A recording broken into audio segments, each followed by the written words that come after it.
Welcome back to the CS Podcast, presented by NFL Draft Bible, NFLDraftBible.com. Just wrapping up the 2017 NFL Draft. It's in the books. And, of course, all the recap, great recap, interviews, and the whole 9 yards. Visit NFLDraftBible.com.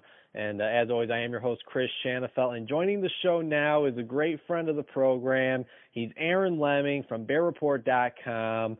We're going to be talking all things Chicago Bears draft. As he mentioned before we started recording this podcast, they've kind of been the laughing stock of the NFL since the weekend and what they did in the draft. And first things first, Aaron, how's everything going? It's been a while since we last had you on.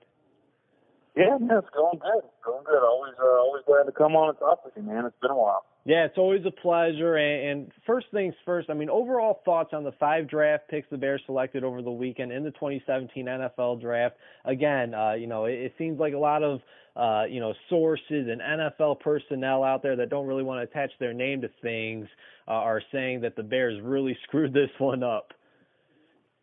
I think it's definitely an interesting draft. It was not remotely what I had expected. But at the same time, I think it's one of those, you get 3 small school guys and you only have 5 picks. And I think there was higher expectations. But the biggest thing out of this that people need to take is the fact that this whole entire class is going to ride or die on Mitch Trubisky. And that's really what it comes down to. And I don't think that's a bad thing. The Bears have needed a lot of the quarterback spot for quite a while, and I think really Ryan Pace is just kind of saying, okay, this is going to be the guy that I attach my career to, and I think there's definitely a lot of risk in it, but I think there's also a lot of reward depending on how some of these guys shake out. I know a lot of people weren't overly impressed with the Adams shaking pick there in the second round coming out of Ashland, but I think as people watch more and more of these guys, you can go on YouTube and you can watch full games of just these guys at snaps. And I think the more and more that people watch some of these players, I think they're going to kind of understand what the Bears are going for. Now, I know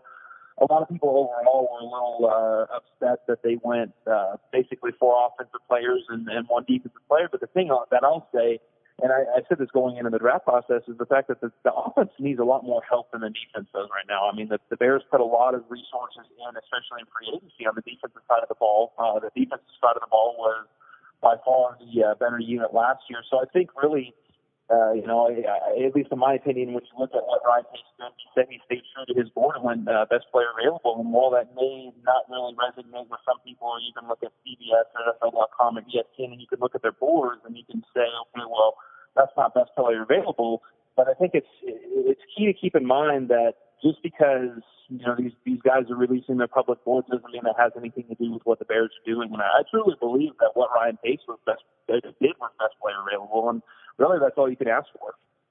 Yeah, it sure is. It sure is. And again, Thursday night, the Bears shocked the world by trading 2 3s and a 4 to the 49ers to move up to number 2 overall, in which, again, they took the North Carolina quarterback Mitch Trubisky.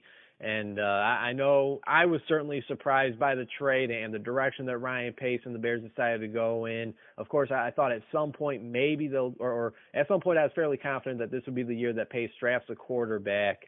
I wasn't so sure that it would be in the first round. And if it was, I thought that maybe he would trade back and get a quarterback, or maybe trade back into the first round after that number 3 pick and grab a quarterback. But that's not what he did.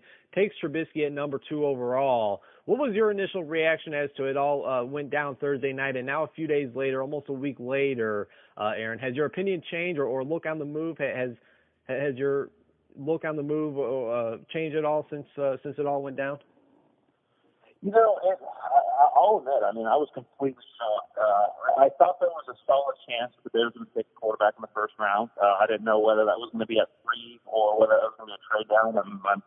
I'm sure with everybody who's followed me on Twitter, I was riding the Deshaun Watson bandwagon pretty hard in terms of what I heard, and obviously that ended up not being the case. But what I will say is I was 100% shocked that they moved up. And my initial reaction, because most people who, obviously weren't at the draft, they were watching it on TV, whether it been on NFL Network or ESPN, everybody's assuming that the Bears are trading up for Solomon Thomas. So the first thing that's going through my mind is, why are you trading up for a defensive player that doesn't have the impact of the quarterback? And then as soon as Mitch Trubisky's name got announced, it was total shock. Now, what I will say is Mitch Trubisky was my number 1 quarterback going I put a lot of time in there. Granted, obviously it's just one person's evaluation, so obviously everybody's going to be different. But what I will say is, and he was my number one quarterback. I had him number 3 overall in terms of my big board, and by a pretty substantial amount over even Deshaun Kaiser, who was my second quarterback, and Deshaun Watson, who was my third. They were much closer. So what I look at here is, at first it's like, man, you look at what they gave up, and they gave up a third-round pick this year and a fourth-round pick, and then you look at what they gave up next year, which is a third as well. And you say, oh, man, that's kind of a lot. And at first it seems that way, and I know all the media is kind of making it that way. But if you go back and you look at what happened in 1998, the Chargers traded up to number 2, and they gave up a first the next year, and they gave up a second. So when you really look at the way things go, I think a lot of people want to put the trade value chart that you can find anywhere. I don't really know if there's a name for it or who put it out, but it's pretty much your basic one. And I think people put a little bit too much stock into that. I think with draft trades, you really have to understand that there's no exact science of the value. Every team's going to be different. My initial reaction was definitely a little shocked, but I'm happy. I mean, I think really what I called for, at least for Ryan Pace this year, was I wanted to see him make a direct decision at the quarterback position, and I wanted to see him show some conviction and do that. And obviously, with trading up one spot, I know a lot of people think for whatever reason he didn't have to. Maybe he didn't, but it doesn't really matter, because this is the way you have to look at it. Okay, 2 third rounds and a fourth round pick, and the reality of the thing, I mean, just look at what the Bears have done the last 2 years with their third round picks. They've had Haranis Rosu, they've had Jonathan Bullard, and then you can take a bevy of their fourth round picks, and none of them have really panned out. So I think people are putting a little bit too much value into the picks, but overall, I think you look at it and you have to say, okay, this is a big gamble. I mean, especially for Bears fans, when outside of Jay Cutler for what they traded for him,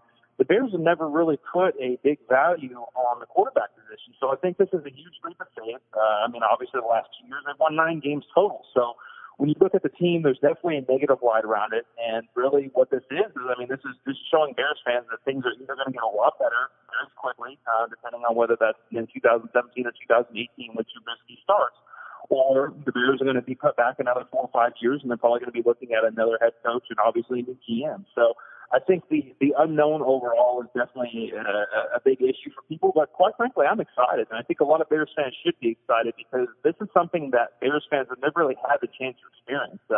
In the modern day draft era, the Bears have never picked number 2 overall. I mean, that's something to really think about. I mean, this is the highest pick that they've had in the modern draft era, and it went to a quarterback, and this is something that the Bears have needed. So I think you obviously had to have a little bit of caution, but I think it needs to be, cautious optimism at this point. I think it was a bold move for sure, and Ryan Pace is really putting all of his cards out on the table, and I admire that. Yeah, and you know what? It's Thursday night, even into Friday. I got to admit, I was a little upset. I was a little confused as to what just happened. But as the days went by, I got to say I'm kind of growing into it. I'm kind of becoming more of a fan of what went down. Mitch Trubisky to the Bears. And you know what? I got to say, I actually respect Ryan Pace for he singled out the guy that he wanted. And he went out and made sure that he was going to get him no matter what, even if he had to trade up a little bit. And like you said, I mean, the whole narrative that the Bears got fleeced, that John Lynch robbed the Bears, I think is, like you said, I mean, being a little bit overblown.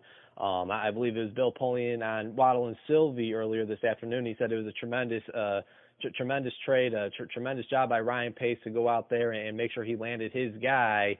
And as we could already tell from the couple of press conferences, the couple of interviews that Ryan Pace has given, he's very high on Mitch Trubisky. He feels this is the franchise quarterback, and if he feels that way, then go out there, get your guy. It's a quarterback league. You need a quarterback to succeed in this league, and hopefully the Bears found that in Mitch Trubisky, the quarterback out of North Carolina, the future of the franchise now.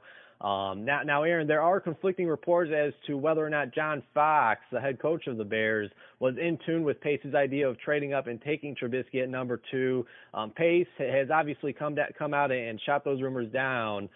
Is it really possible, though, that Fox was unsure about Pace's plan until an hour or two before the draft?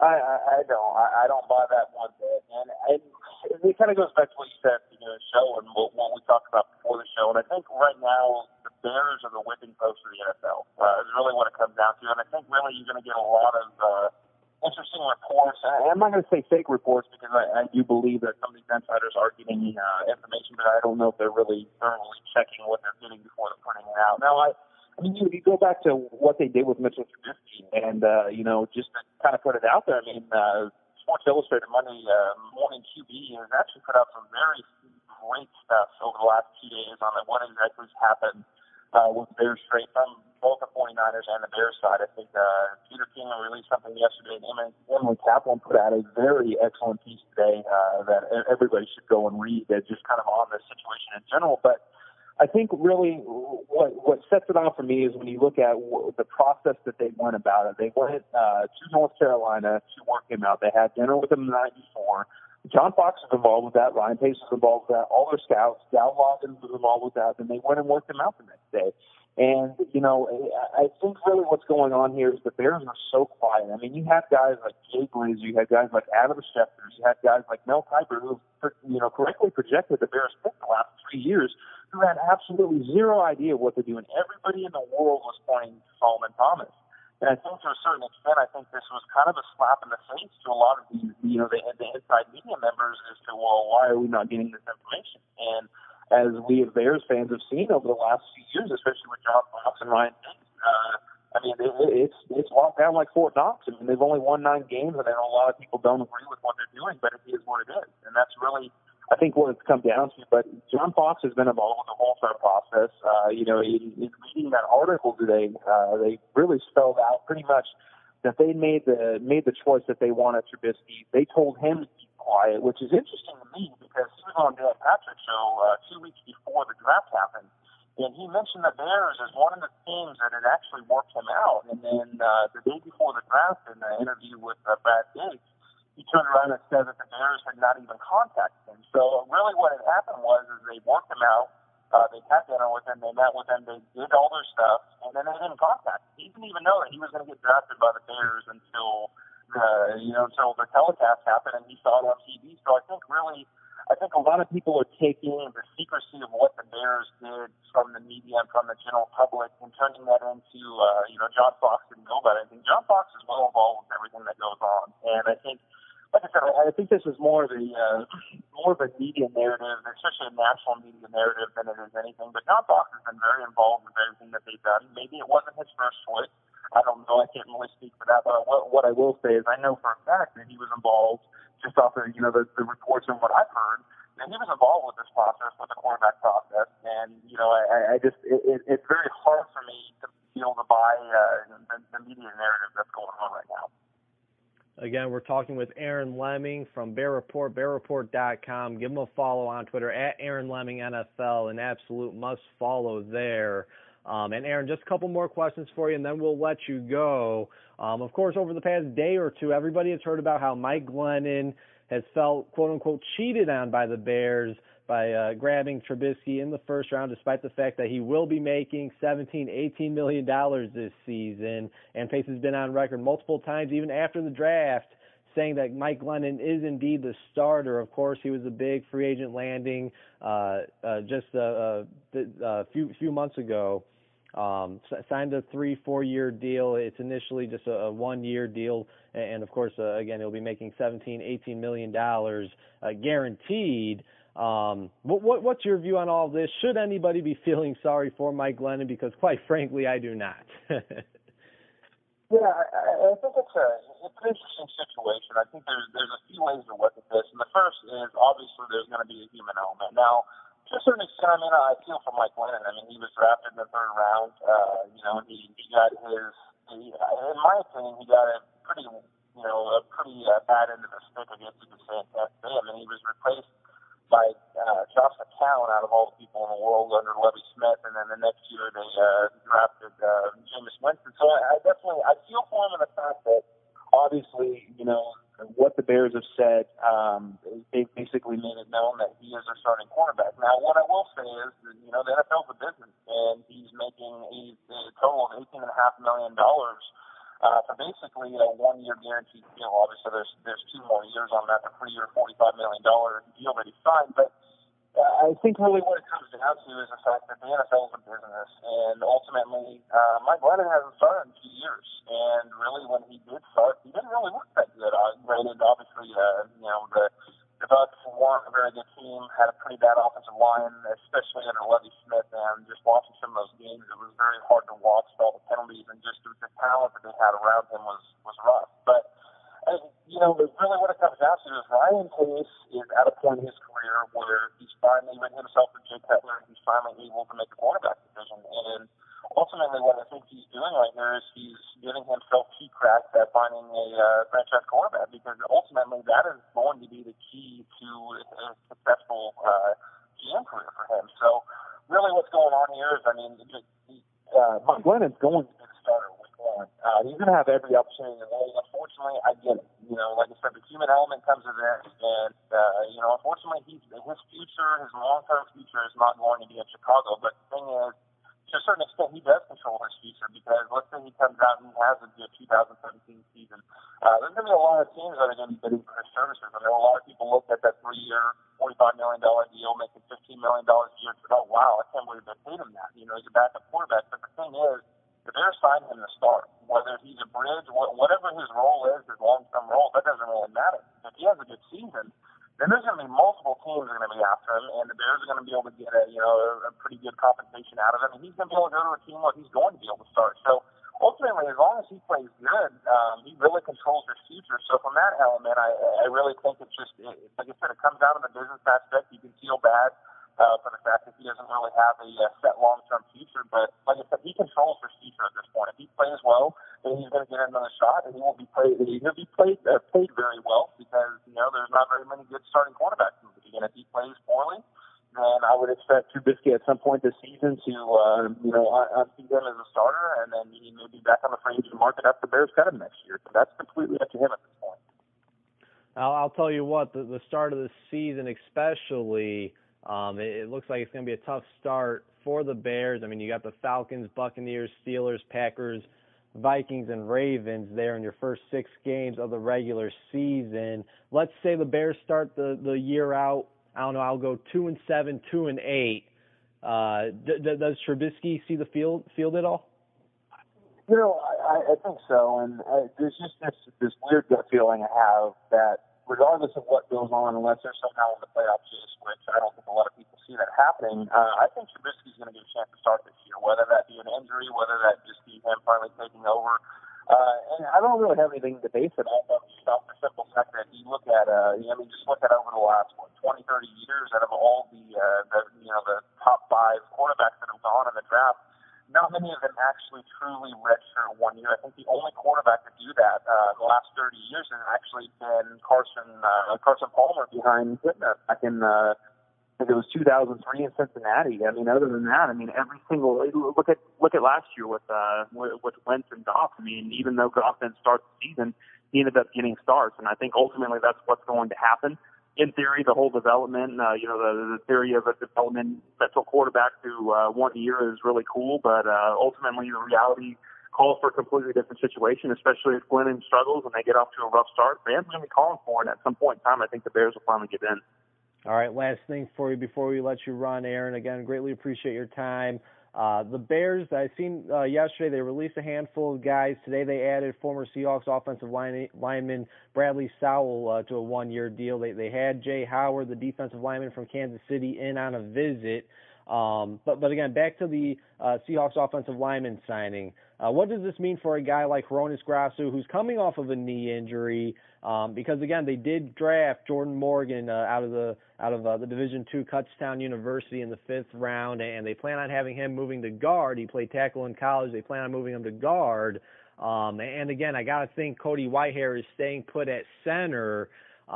Is it possible that Hronis Grasu is the odd man out come training camp when they're in Bourbonnais making the roster cuts? Is it possible that Hronis Grasu, the former 3rd-round pick, is the odd man out on the offensive line?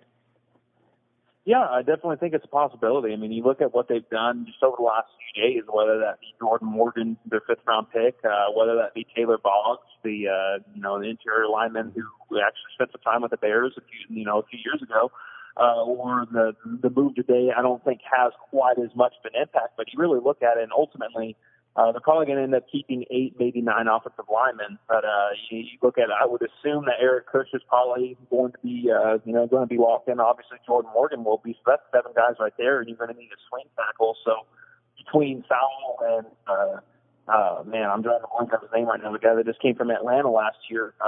Between those two, those two tackles, they're going to be fighting for the swing tackle, and that may be it. Now, if they do keep another offensive lineman, you would have to assume that guy is going to be somebody who's going to be somewhat versatile. And Ryan Pace has said multiple times last season that they view Horonis Grasu as a center only, and at this point in time, I don't think that's going to be good enough. So. It's definitely going to be interesting to see. Obviously, injuries happen. We saw a few retirements last year, so things can change in a hurry, and I don't think the Bears are really in any hurry to offload any depth.